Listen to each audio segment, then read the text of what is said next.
Doutora Glenda, o nosso tempo aqui está correndo, mas eu quero saber da senhora, o que a gente deve fazer quando o bebê, por exemplo, coloca o dedo na tomada e leva aquele choque, doutora? Oh. Os mães ficam com pena, né? Nossa. Na verdade, o choque elétrico, hoje a gente tem até as medidas que já foram lançadas de readequação das tomadas, né? Para que tente-se evitar mais esse tipo de acidente. Mas qualquer choque elétrico, um bebê, criança ou qualquer indivíduo, que ele levou um choque elétrico e ele continuar preso à corrente elétrica, você precisa desligar a corrente elétrica imediatamente. Então, você precisa, no seu projeto de sua casa, você conhecer ou informar as pessoas que cuidam de onde está a chave de segurança para que seja desligada a corrente elétrica. Mas se ele, na verdade, não estiver preso à corrente elétrica, você precisa deixar a criança ou o indivíduo na posição mais confortável possível e chamar imediatamente o serviço de urgência. Ajuda médica, né, doutora? E no caso das queimaduras, por exemplo, com panelas, doutora, acontece muito, né, na hora do Muito almoço, frequente. jantar. O que a gente faz naquele momento? Queimaduras, não, panelas, lembrem sempre, gente, panelas e cabos para fora do fogão, nunca, né? Elas devem ficar no fogão mesmo, acho que se vocês forem transportar, se deve transportar o alimento quente para a mesa já num outro tipo de refratário, né? recipiente. Informar a criança ou averiguar antes, se a criança não tem condições de saber, a temperatura desse alimento. Porque você não pode só sofrer queimaduras ao pegar, mas sim ao engolir alimentos muito quentes. Doutor, e no momento da queimadura, o que os pais devem fazer? Pronto. Então, queimadura, imediatamente, se você está sem ser fogo direto, né, queimadura por uma superfície muito quente, não tendo fogo não precisa abafar, mas na verdade você coloca, lavar com água fria. Né? Então, na verdade, assim, você pode diminuir a temperatura daquela lesão. Se houver bolhas, não rompê-las e procurar assistência médica. Se houver lesão, se houver bolhas, procurar assistência médica. Caso contrário, né, aliviar a temperatura, usar, como a gente indica assim, se a água está fria, coloque, por exemplo, a mão, coloque na água fria.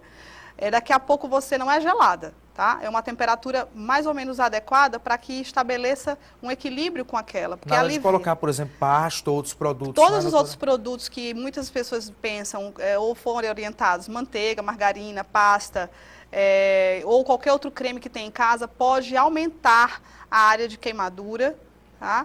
E são corrosivos. Então, na verdade, é lavar a região e, se possível, um pano molhado, né, nessa região e procurar assistência e orientação médica. Doutora Glenda, no caso de medicamentos, se a criança ingerir um medicamento que é perigoso por um descuido dos pais, o que a gente faz? Então, medicamentos, tem que ver a quantidade, que tipo de medicamento foi. Realmente, assim, a gente não tem como promover, às vezes, saber a quantidade que foi ingerida.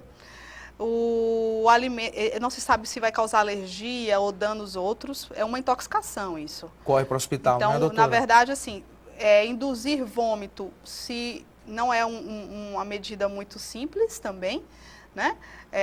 O ideal é que seja observado em um hospital, pelo menos nas primeiras 6 a 24 horas, a depender do nível de ingestão, tentar investigar ou levar para o hospital ou para o pediatra o que a criança ingeriu, né?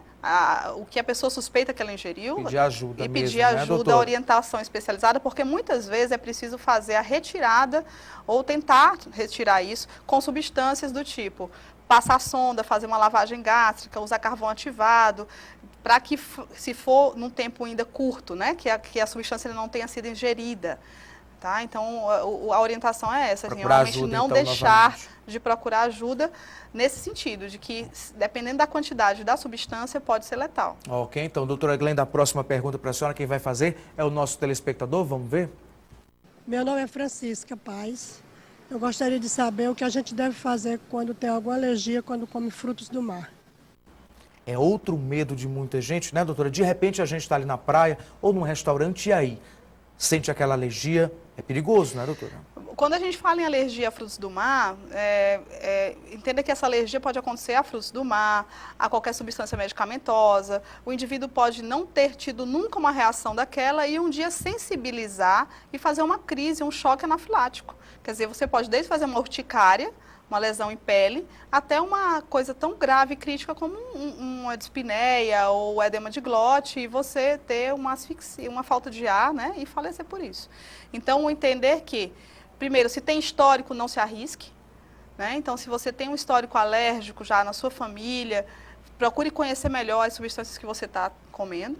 Se você já conhece que é alérgico ao camarão, por exemplo, não ingira, não, nem um pouquinho para dizer que, né, a não ser com orientação de especialista médico, imune, que existe os alergistas que podem desenvolver um processo de dessensibilização ao antígeno, ou seja, ao alérgeno, ao camarão, por exemplo. Vale a gente viajar com um antialérgico? Agora, quem já sabe que é alérgico, vamos dizer, estou aqui, nunca tive nada, estou tendo uma crise, uma urticária, são placas vermelhas no corpo, ou mesmo uma falta de ar, edema de lábios.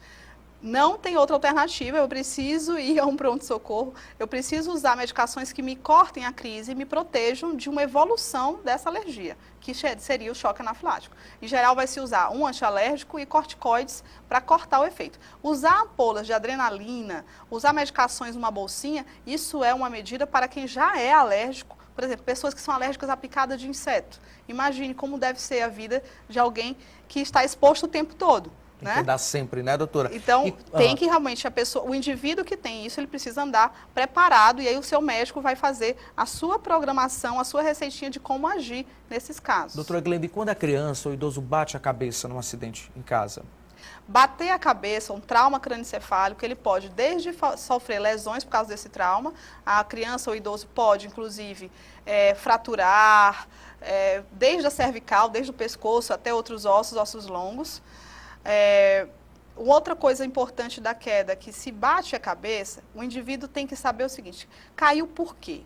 Então, um grande ponto da família ou de quem observa, para ver o nível de gravidade dessa queda, é o que levou à queda. Foi um tropeço? Foi o ambiente externo? Foi o tapete? Foi o animal, a criança que estava ali, eu tropecei? O que realmente levou à queda? Ou esse indivíduo estava bem e sofreu uma tontura ou teve algum outro sintoma e caiu em consequência. Por que eu digo isso? Porque a queda pode ser o início, mas também pode ser o fim de um processo. Ou seja, eu tive um ataque cardíaco e caí, eu tive um AVC, um derrame e caí. Ou eu tropecei e caí e fraturei assim. Então depende de cada caso, né, doutora? Então, isso é uma coisa importante que você entenda para que você possa conduzir o caso, ou ir para um pronto-socorro, ou não, esperar, né? Mas lembre-se que as lesões, se houver lesões e sangramento ou perda de consciência, precisa ir procurar um médico imediatamente. Doutora Glenda, vou pedir mais uma licença para a senhora, que eu tenho um outro recadinho para quem está em casa assistindo Vida Saudável nesse sábado, aqui pela TV Cidade Verde.